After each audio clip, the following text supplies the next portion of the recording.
Senhor, meu Pai, mais uma vez estamos aqui, Pai, reunidos para falar, para aprender mais da Tua palavra, Senhor Jesus. Hoje nós vamos meditar sobre o livro de Esdras, no capítulo 6. Eu sei que o Senhor já colocou essa palavra no coração da Sara, Pai, que ela possa ministrar com tudo aquilo com sabedoria que o Senhor colocou no coração dela. E obrigado por tudo. Amém. É contigo, Sara. Amém, glória a Deus. Querido, 6.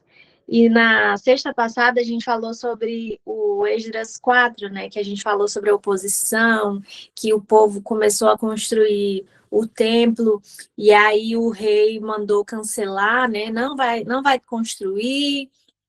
Começou a se opor e começaram a pagar pessoas, começou a zombaria. E aqui no 6 a gente vai ver que o Senhor, ele fez toda a reviravolta, né? Glória a Deus por isso. E o 6 ele diz assim: o rei Dário mandou então fazer uma pesquisa nos arquivos da Babilônia, que estavam nos locais em que se guardavam os tesouros. Encontrou-se um rolo na cidadela de Ecbatana, na província da Média, e nele estava escrito o seguinte, que Dário comunicou: no primeiro ano do seu reinado, o rei Ciro promulgou um decreto acerca do templo de Deus em Jerusalém nestes termos: que o templo seja reconstruído como local destinado à apresentação de sacrifícios e que se lancem os seus alicerces. Ele terá 27 metros de altura e 27 metros de largura, com 3 carreiras de pedras grandes e uma carreira de madeira. O custo será pago pela tesouraria do rei. E os utensílios de ouro e de prata da casa de Deus, que Nabucodonosor tirou do templo de Jerusalém e trouxe para a Babilônia, serão devolvidos aos seus lugares no templo de Jerusalém. Devem ser colocados na casa de Deus. Agora, então, Tatenai, governador do território situado a oeste do Eufrates, e Setar-Bozenai, e vocês, oficiais dessa província e amigos deles, mantenham-se afastados de lá. Não interfiram na obra que se faz nesse templo de Deus. Deixem o governador e os líderes dos judeus reconstruírem esse templo de Deus em seu antigo local.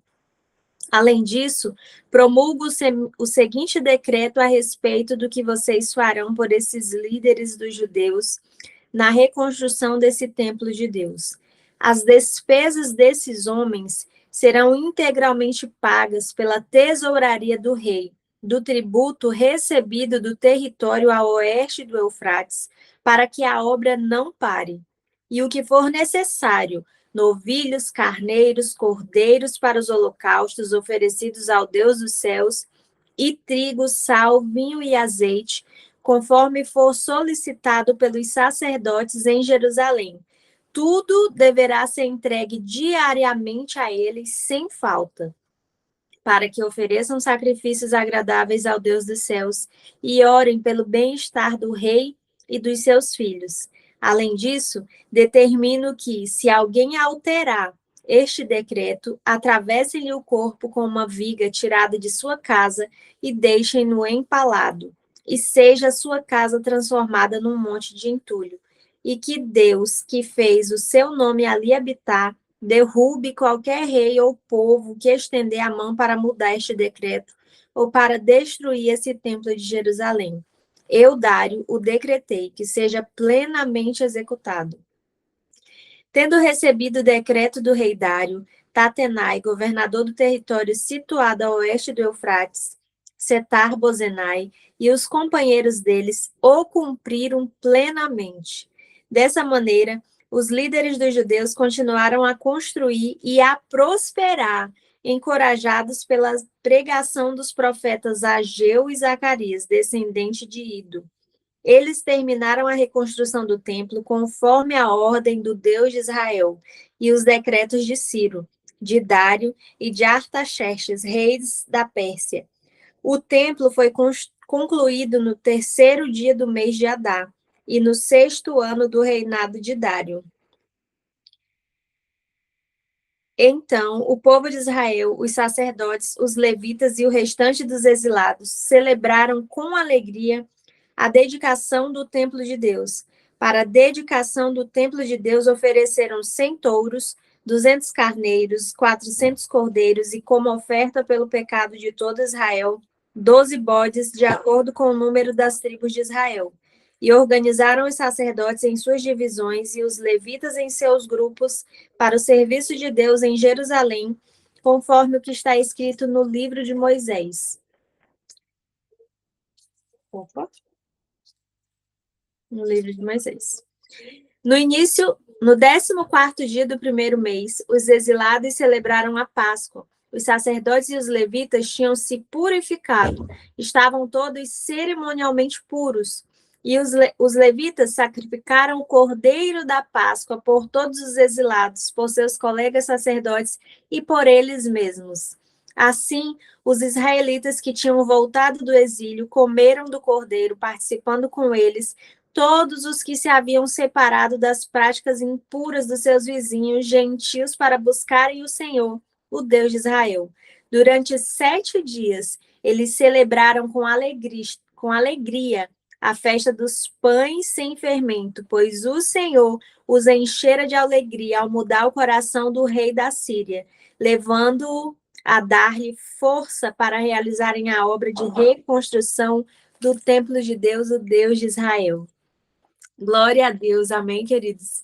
Então, a gente vê que lá no 4, né, o povo, ele estava sendo ameaçado, confrontado, para que não fizesse a reconstrução do templo.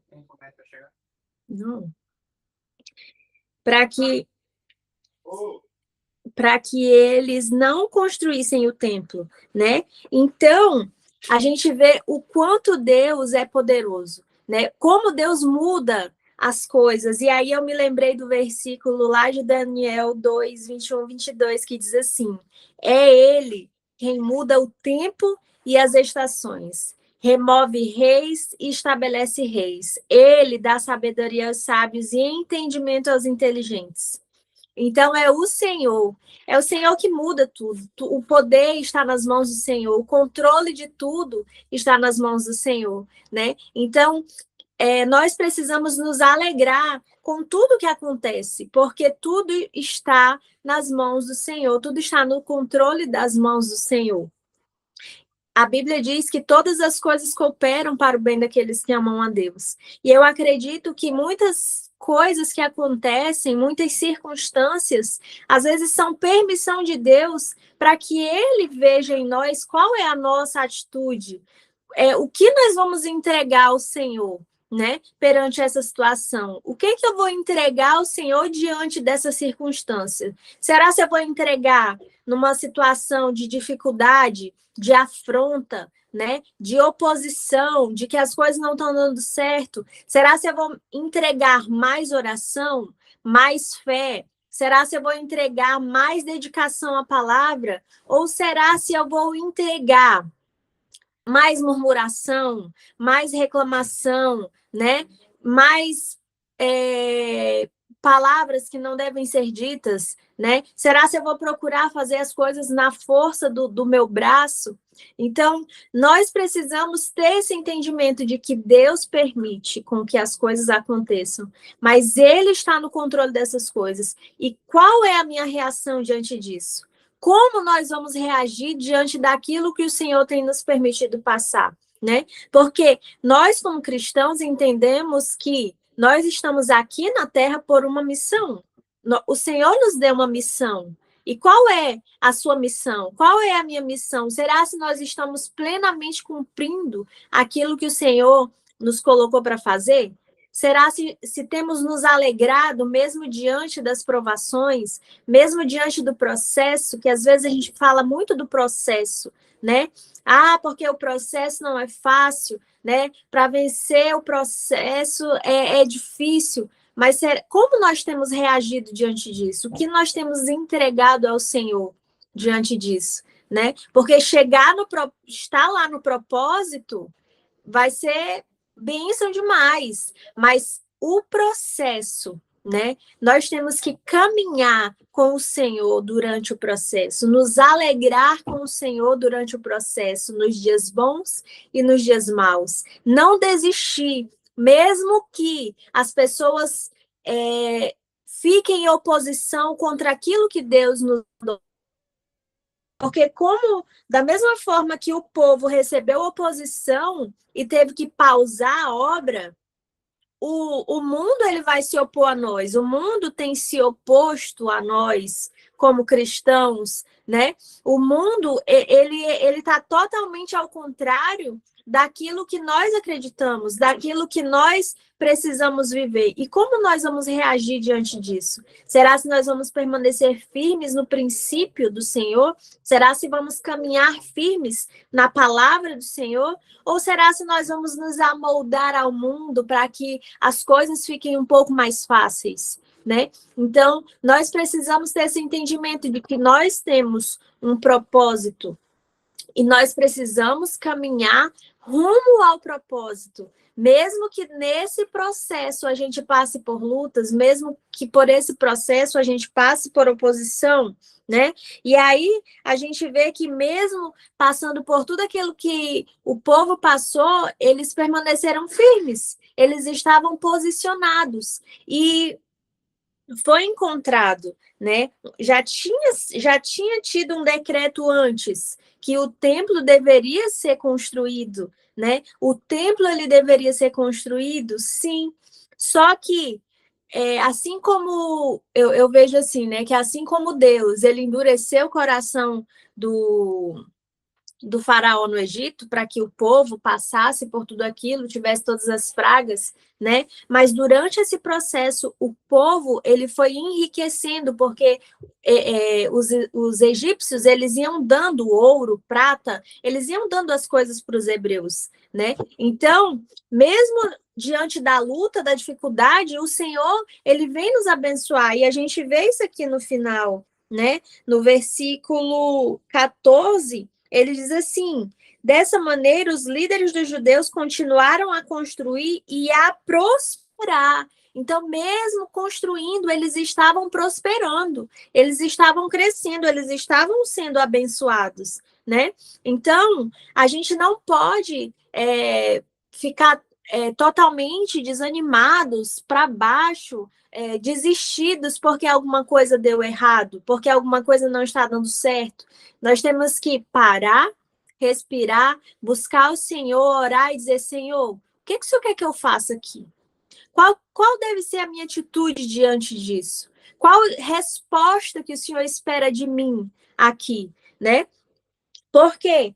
Porque o Senhor, ele às vezes pausa algumas coisas, mas ele tem um propósito para isso, como eu falei no início, né? Qual que é o propósito? É que eu busque mais ao Senhor? É que eu aumente a minha fé? É que eu clame mais ao Senhor, né? Então, o Senhor ele nos diz: olha, fica tranquilo, né? O que eu coloquei para você, o plano que eu desenhei para você, por mais que ele tenha pausado, não se preocupe, ele vai se realizar, ele vai acontecer, porque a palavra do Senhor, ela não volta atrás, ela não volta vazia. Então, o que ele falou, o que ele começou na sua vida, ele vai terminar. O que ele começou nas nossas vidas, ele vai terminar. Se ele deu uma palavra, se ele fez uma promessa, ele vai cumprir, porque ele não é homem para que minta, ele não é filho do homem para que se arrependa. Aleluia.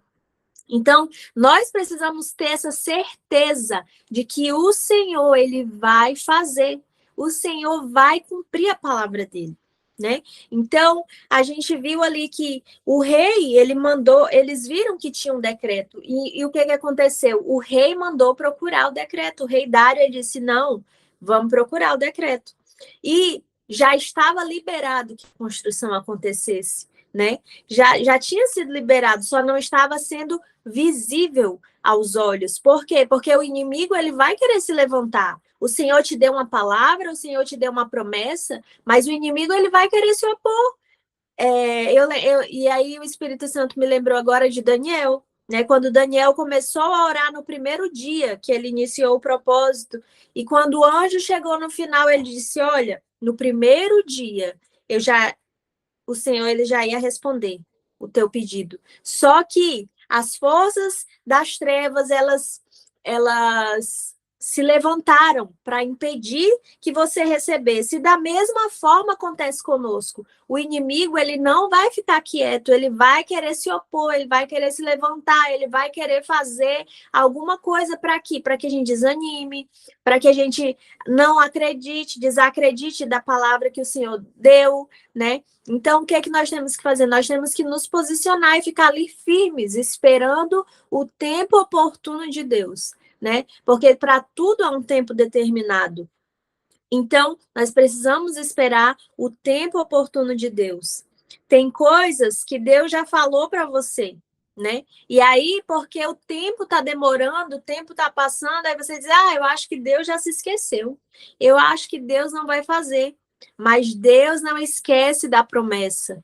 Deus cumpre no tempo certo. Então, no tempo certo, ele vai cumprir a palavra que ele liberou para a sua vida. A palavra que ele declarou para a sua vida vai acontecer. Então, quando o decreto apareceu, o que o rei Dário fez? Né?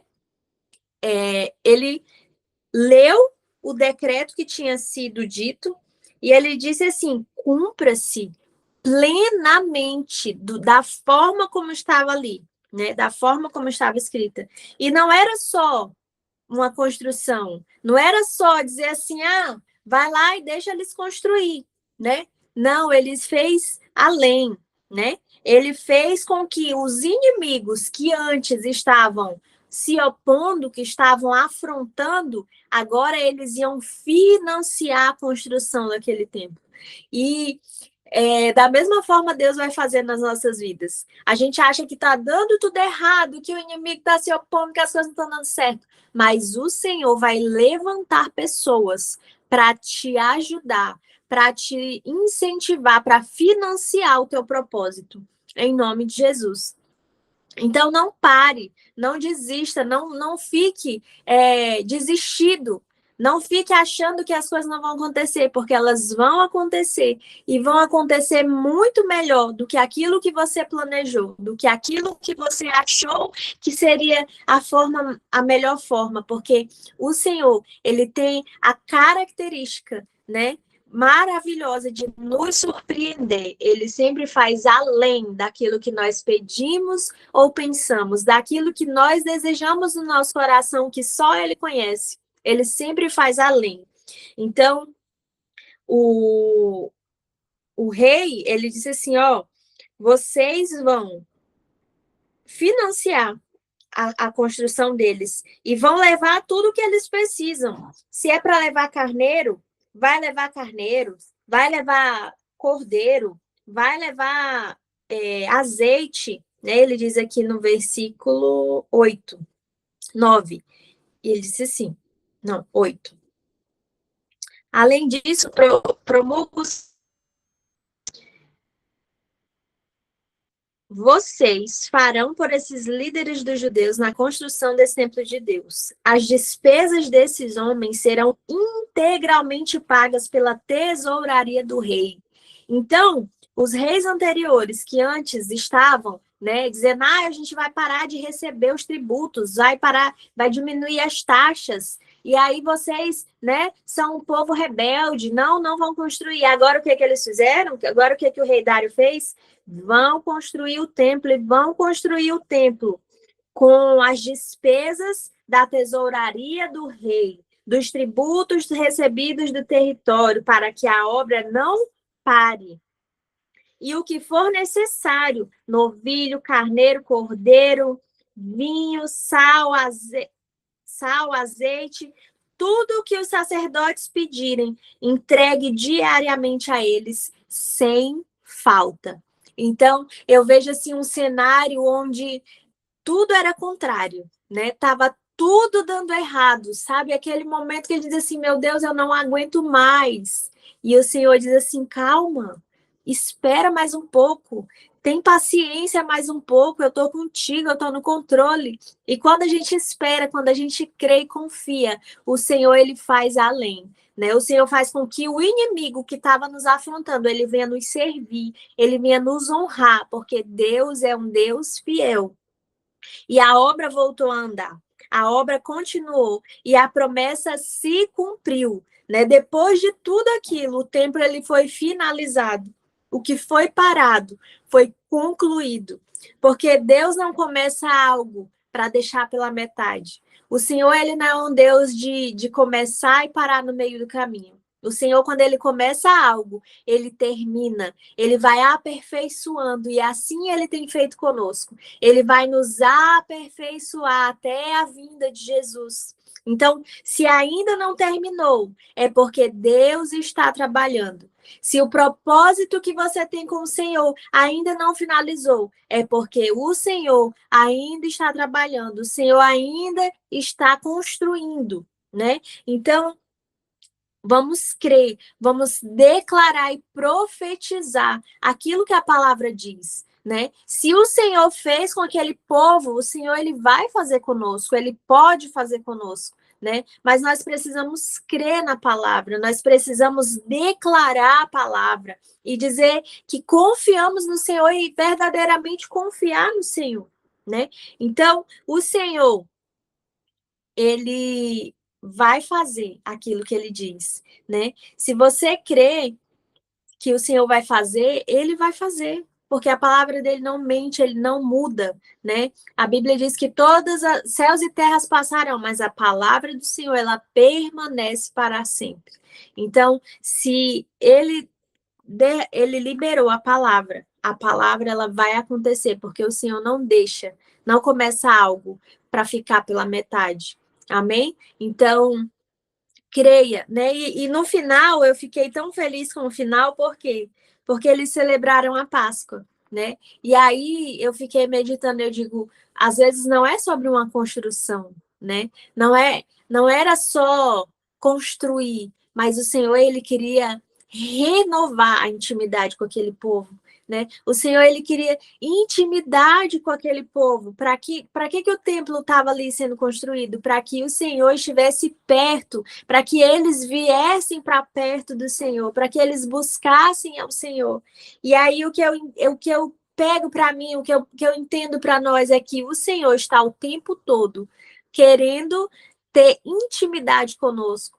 O Senhor, ele quer todos os dias se relacionar conosco. Então, ele vai criar situações e situações. Para quê? Para que a gente se achegue a ele, para que a gente busque a ele, para que a gente esteja perto dele. Porque o que ele mais quer? Filhos apaixonados por ele. O que mais Deus quer? Filhos que buscam a presença dele, que buscam intimidade com ele, né? Então, às vezes a gente tem a mania de olhar para um irmão muito próximo, abençoado, e dizer assim, ai, mas olha o irmão, né? Mas às vezes a gente não vê o tempo de intimidade que aquela pessoa tem com Deus, né? Então, que venha queimar no nosso coração esse desejo de buscar o Senhor todos os dias, que venha queimar no nosso coração o desejo de ler a palavra do Senhor todos os dias, de buscar intimidade com o Senhor todos os dias, né?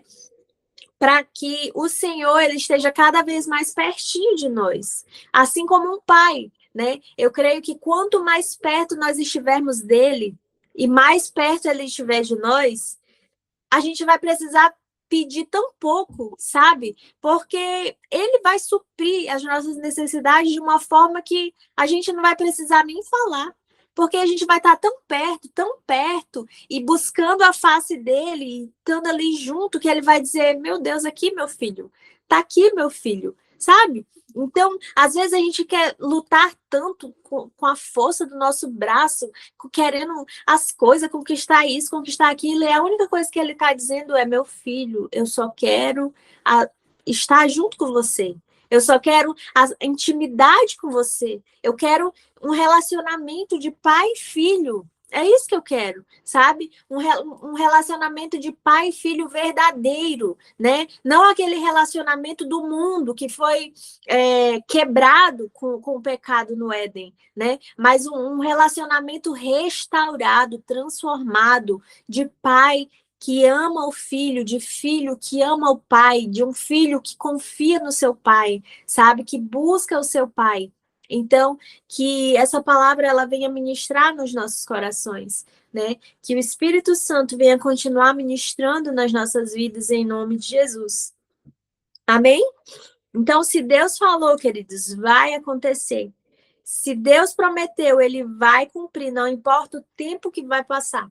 Em nome de Jesus. Amém? Vamos orar? Pai, em nome de Jesus, eu te agradeço, Senhor, pela tua palavra. Eu te agradeço porque o Senhor é bom, o Senhor é fiel, o Senhor é poderoso. Abençoa, Senhor, cada vida, Senhor, que está aqui nesse momento, Senhor, de compartilhar da tua palavra, nesse devocional. Meu Deus, em nome de Jesus, cada pessoa aqui representada, Senhor, é uma geração, Senhor, que se levanta. Pai, em nome de Jesus, e que venha queimar no nosso coração o desejo pela tua presença, o desejo pela tua palavra, que venhamos estar afirmados e posicionados em ti, Senhor. Que os nossos olhos, Senhor, venham estar fixos em ti e nós não venhamos nos desviar, Senhor, nem para a esquerda nem para a direita, mas que venhamos buscar a tua presença, buscar a tua face diariamente, Senhor. Pai, em nome de Jesus, abençoa, Senhor, cada um, cada pedido, Senhor, de oração. O Senhor conhece o coração, o Senhor conhece o íntimo de cada um deles. O Senhor sabe, Senhor, todas as necessidades, aquilo que eles precisam, os levantes que eles têm enfrentado. Pai, em nome de Jesus, eu declaro sobre a vida deles a tua bênção. Levanta, Senhor, dá ordem aos teus anjos para abençoá-los, em nome de Jesus. Eu te agradeço, Senhor, pela tua palavra, porque eu creio que se o Senhor prometeu, o Senhor vai cumprir. Há um tempo certo para todas as coisas, e se o Senhor falou, vai acontecer. Em nome de Jesus. Eu te louvo e te agradeço. Amém. Amém, queridos? Deus abençoe.